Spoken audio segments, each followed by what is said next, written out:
Hey there, Andrew here, welcoming you to another episode of Research and Reviews. This is the second episode of the Airgun Novice series. In this episode, we're going to talk about the type of airgun that interests me and why.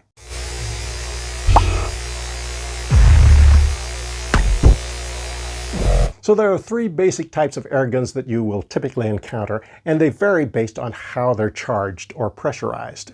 The first is the CO2 variety. Rather than using compressed air, they use compressed CO2 to propel their projectiles. Typically, that CO2 is contained in a cylinder or cartridge. You typically see these configured as pistols or revolvers, but you might see them in rifle configuration as well. They tend to be on the low end of the spectrum cost-wise, but keep in mind, in addition to ammunition, you also are tethered to having to buy those CO2 cartridges. The next type are often called springers or brake barrels, and they eliminate the need for CO2 cartridges by using compressed air to propel their projectiles. Charging involves a cocking process. That can be accomplished either through a separate cocking lever or sometimes the barrel itself is used for that purpose.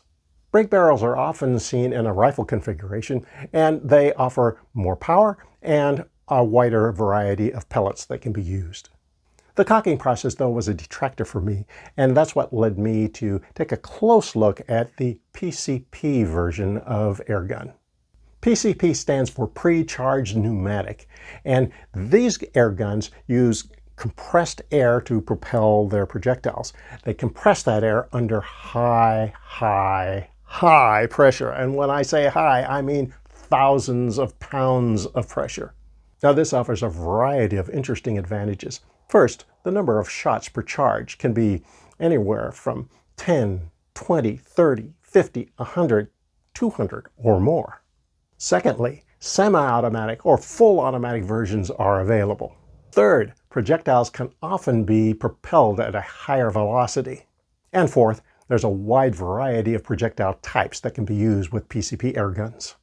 Given those advantages, my decision was to move forward with PCP equipment. In the next episode of this series, we'll talk about the specific equipment I decided to buy and why. I'll see you then.